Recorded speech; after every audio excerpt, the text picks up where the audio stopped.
Kembali lagi di Apa Kabar Indonesia, langsung ke Pak Nusirwan Sujono, Ketua DPP PDI Perjuangan.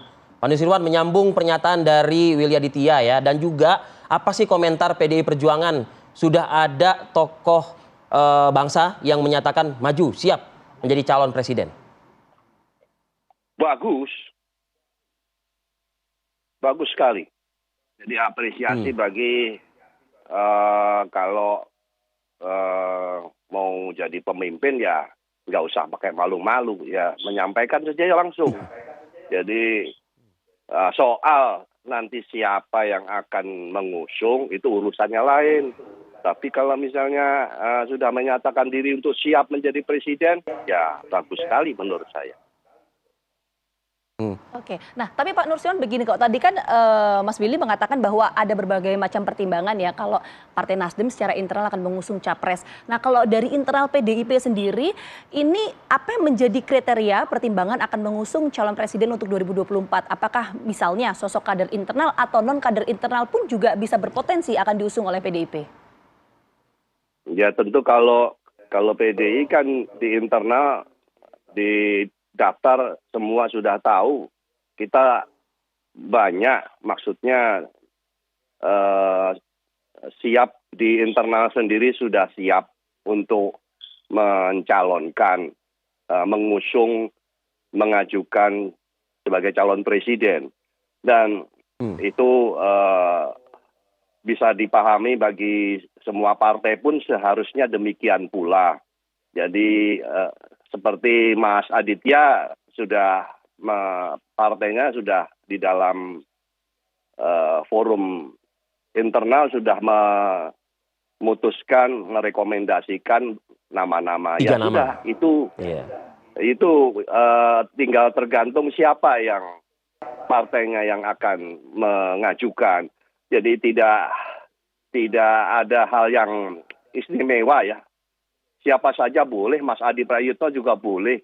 Nah sekarang seperti apa yang disampaikan oleh Pak Jokowi juga, bahwa partainya mana, nah itu selalu yang ditanyakan. Jadi kembali kepada calon-calon, maka tidak usah menyampaikan hal-hal yang seolah-olah ada yang ingin disingkirkan dan sebagainya. Ya tergantung sekarang mau siapa yang tentunya konsekuen atas apa yang sudah diputuskan. Saya apresiasi bagi yang sudah memberikan nama, ya tentu itu paling tidak partai-partai yang akan mengajukan nama-nama tersebut begitu. Ya. Tapi kan kalau menyatakan diri seperti itu, kalau misalnya kendaraan nggak ada ya percuma juga dong Pak Nusirwan. Ya, kalau kendaraan kan yang ditanya kan masing-masing partai ya, tidak boleh disalahkan juga. Ketentuannya kan memang demikian. Nanti kalau tidak pakai partai nanti sekian ratus juta semua mencalonkan juga tidak benar. Mekanismenya kan harus ada di dalam demokrasi tersebut. Jadi nanti Mbak atau Mas Adi tadi saya memberikan contoh, nah masa iya beliau pengen jadi presiden terus mengajukan sendiri, kan tidak demikian gitu. Tentu harus ada nanti sekian puluh orang maju semua kan begitu. Oke, jadi perspektif Pak Nusirwan ini kendaraan menjadi kunci utama untuk bisa mengusung capres-cawapres. Saya mau ke Mas Adi kalau gitu. Mas Adi, tadi kan Bang Willy sudah mengatakan bahwa ini belum diputuskan kok dari 3 bakal capres siapa yang kemudian akan diusung, termasuk salah satunya Anies Baswedan. Kan begitu. Nah, tapi sementara tadi Bang Adi mengatakan bahwa kemungkinan akan diusung PKS. Kalau misalnya Nasdem belum bersikap, hanya PKS secara presidensial threshold kan nggak memenuhi. Jadi gimana dong? Ya harus diakui Undang-Undang Pemilu menegaskan bahwa capres dan cawapres adalah mereka yang diusung oleh partai atau gabungan partai politik yang menggenapi ambang batas presiden 20% ya. Itu nggak bisa dibantah. Tapi kan banyak partai itu yang nggak figur Mas. Makanya orang seperti Anies masuk radar mereka, masuk radar Nasdem, masuk radar PKS, bahkan masuk radar Demokrat. Kalau Demokrat sederhana ngebacanya, satu-satunya sosok yang sangat layak dan sangat mungkin bisa disandingkan dengan AHY hanya Anies.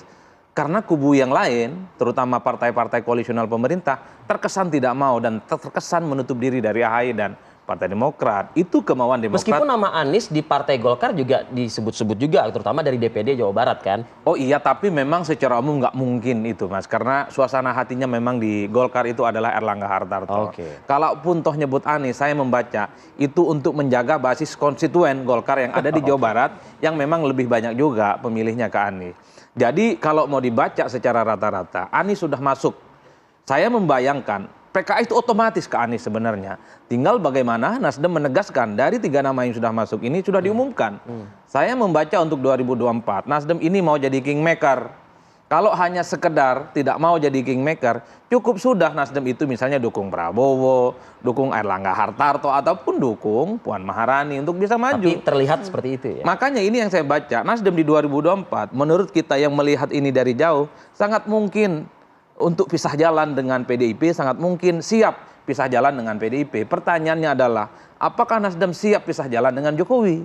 Kan itu pertanyaan penting. Inilah yang sebenarnya sampai sekarang Nasdem itu belum memutuskan 100% Anies akan diumumkan dalam waktu dekat.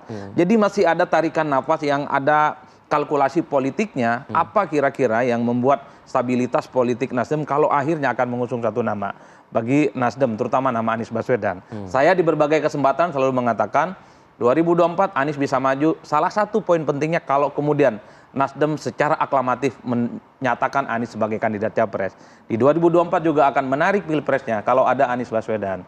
Karena dilihat dari begitu banyak nama-nama yang muncul, semua adalah all Jokowi's men. Semua adalah presiden men. Kalau Anies nggak maju, bisa dipastikan 2024 adalah mereka orang-orang yang saat ini berada di inner circle. Negosiasi apa sih yang dilakukan oleh Nasdem dengan Pak Jokowi? Ya, proposal pertamanya harus ada Anies Baswedan. Ya, tawarannya sepertinya dengan mengajak Ganjar Pranowo sebagai bagian dari koalisi. Ganjar Pranowo kan miliknya Megawati Soekarno Putri. Ya, iya betul. Tapi kan sudah masuk dalam raker Nasdem. Inilah yang kemudian membuat terjadi perang secara terbuka antara Nasdem dengan PDIP belakangan ini.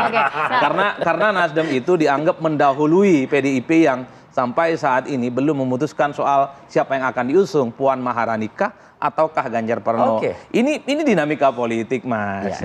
Oke. Baik. Nanti ya Mas Willy Aditya dan juga Pak Nusirwan ditanggapi tuh. Adi Prayitno ya, analisanya seperti itu. Usai jeda Pak Berikut kami akan kembali.